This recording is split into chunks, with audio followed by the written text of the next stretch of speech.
का मेरे YouTube channel में स्वागत है। तो मैं आपसे बात करूंगी आज यूनिफॉर्म सिविल कोड की। एंड यूनिफॉर्म सिविल कोड में कौन सा बर्निंग टॉपिक है जिसके बारे में आपसे डिस्कस करूंगी। बहुत ही करंट टॉपिक है यूथ के बीच में। इस लोकसभा इलेक्शन में इससे बहुत ही ज़्यादा डिस्कस किया गया है। तो सबसे पहले हम बात करेंगे यूनिफॉर्म सिविल कोड की। तो यूनिफॉर्म सिविल कोड क्या कहता है? तो uniform civil code talks about the formulation of one law for whole India. मैं हिंदी में आपको बताती हूँ कि यूनिफॉर्म सिविल कोड जो बात करता है वो बात करता है एक यूनिफॉर्म लॉ की फॉर होल इंडिया, जो कि हर एक रिलीजन के लिए सेम है, हर एक कम्युनिटी के लिए सेम है। तो यूनिफॉर्म सिविल कोड और यूनिफाइड सिविल कोड क्यों इतना इम्पोर्टेंट है, क्यों ये रिसेंट में इतना डिस्कस किया जा रहा है एंड क्या है इससे रिलेटेड टॉपिक। तो लिव इन रिलेशनशिप से ये इंटर रिलेट कर रहा है एंड ये किस पर्टिकुलर वे में इसे इंटर रिलेट कर रहा है। उससे जाने से पहले हम सबसे पहले ये जानेंगे कि यूनिफॉर्म सिविल कोड किन किन चीज़ों को कवर करता है। तो ये एप्लीकेबल है फॉर ऑल रिलीजियस कम्युनिटी। ये बात करता है मैरिजेस की, राइट, जैसे कि हम मेंशन है डिवोर्स की, इनहेरिटेंस की एंड एडॉप्शन की। तो ये सारे इंपॉर्टेंट पॉइंट एक यूनिफॉर्म सिविल कोड कवर करता है ना। ये लिव इन रिलेशनशिप से कैसे इंटर रिलेट कर रहा है? लिव इन रिलेशनशिप अभी चर्चा में ये इसलिए भी है क्योंकि उत्तराखंड में by the end of this year uniform civil code लागू हो जाएगा, ऐसी आशंका है। अभी तक ये लागू नहीं हुआ है, पूरे होल इंडिया में ये लागू नहीं होगा यूनिफॉर्म सिविल कोड, सिर्फ उत्तराखंड में ये लागू होगा। नाउ आप कभी इस चीज़ से कंफ्यूज मत होइएगा कि यूनिफॉर्म सिविल कोड जो है और जो मैं आपको बताने वाली हूँ वो पूरे इंडिया के लिए नहीं, ये सिर्फ उत्तराखंड के लोगों के लिए है, क्योंकि उत्तराखंड में by the end of this year कि ये यूनिफॉर्म सिविल कोड लागू हो जाएगा। अब ये इंटर रिलेट कर रहा है लिव इन रिलेशनशिप से। तो लिव इन रिलेशनशिप में एंड यूनिफॉर्म सिविल कोड में क्या इंटर रिलेशन है? तो यूनिफॉर्म सिविल कोड में क्लियरली मैंडेट प्रोविजन है कि अगर आप लिव इन रिलेशनशिप में रह रहे हो तो आपको ऑनलाइन रजिस्ट्रेशन करवाना ही पड़ेगा। ऑनलाइन रजिस्ट्रेशन क्यों करवाना पड़ेगा? क्योंकि आपको एक लिव इन रिलेशनशिप में अगर कोई कपल है तो सब रजिस्ट्रार के ऑफिस में जाना पड़ता है। अब ये इसलिए फीसिबल बनाया जा रहा है ताकि कपल्स को प्रॉब्लम ना हो। नाउ अगर आप 18 ईयर्स की एज में हैं फॉर गर्ल्स एंड 21 साल की एज एक वैलिड एज मानी गई है फॉर बॉयज़, ये परेशान करने के लिए नहीं है। गवर्नमेंट का ऐसा कहना है कि इसे बैन करने के लिए नहीं किया जा रहा है। जो रेगुलर विजिट आपको करना पड़ता है लिव इन रिलेशनशिप कपल को, वो नहीं करना पड़ेगा और ये फीसिबल रहेगा कपल्स के लिए भी एंड सब रजिस्ट्रार्स के लिए भी। Now what is this whole process is about and ये कैसे इम्प्लीमेंट होगा, इससे क्यों किया जा रहा है?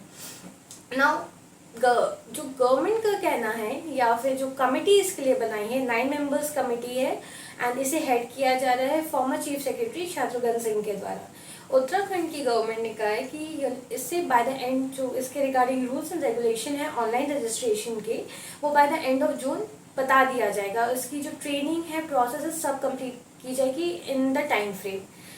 नाउ इसे इसलिए फ्रेम किया जा रहा है ताकि ऑनलाइन रजिस्ट्रेशन हो सके कपल्स का जो कि लिव इन रिलेशनशिप में रह रहे हैं।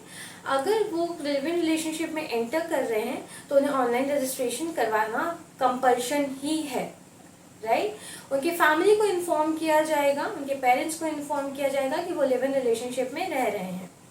नाउ ये भी कहा जा रहा है कि जो सब रजिस्ट्रार के ऑफिस में गवर्नमेंट एम्प्लॉयज़ हैं उनको इसके लिए ट्रेन किया जाएगा, राइट। ट्रेन करके उनको सारी प्रोसेस एक्सप्लेन की जाएगी। थोड़ा सा कॉम्प्लिकेशंस है फॉर इनिशियली ये थोड़ा कॉम्प्लिकेटेड होगा but by the end of ये काफ़ी स्मूथ हो जाएगा, ऐसा कहना है।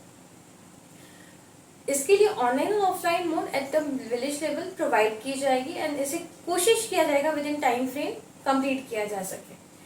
ऑनलाइन रजिस्ट्रेशन जो कपल्स को है जो लिव इन रिलेशनशिप में रह रहे हैं उसे विद इन 1 मंथ कंप्लीट करवाना कंपल्शन है। अगर आप ऐसा नहीं करते हो और इसके लिए पनिशमेंट्स भी हैं, काफ़ी हार्ड एंड स्ट्रिक्ट पनिशमेंट्स हैं।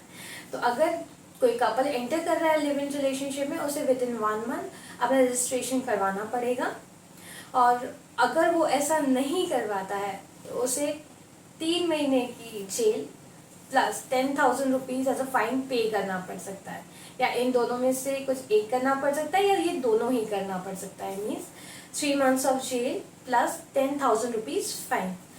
अगर विद इन 3 months अगर वो अपना रजिस्ट्रेशन नहीं करवाते हैं लिव इन रिलेशनशिप कपल, तो उन्हें 6 महीने की जेल हो सकती है एंड 25,000 रुपीज़ फाइन पे करना पड़ सकता है।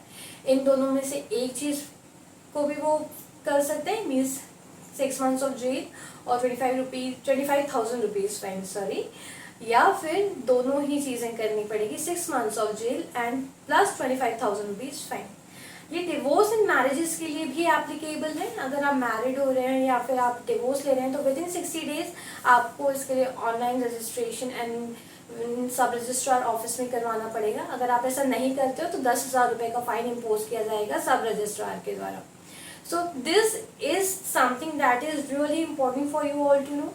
ये एक बर्निंग इशू है एंड ये यूथ्स के बीच में इतना डिस्कस किया जा रहा है। ये पूछा भी जा सकता है कि कहाँ इम्प्लीमेंट हो रहा है uniform civil code and what is a mandatory provision for that. तो अगर आप यूनिफॉर्म सिविल कोड पढ़ेंगे तो it is a formulation of one law for whole country, but right now it is being implemented. By the end of this year it will be implemented in Uttarakhand region. तो साल के आखिर तक इसे implement किया जाएगा इन उत्तराखंड।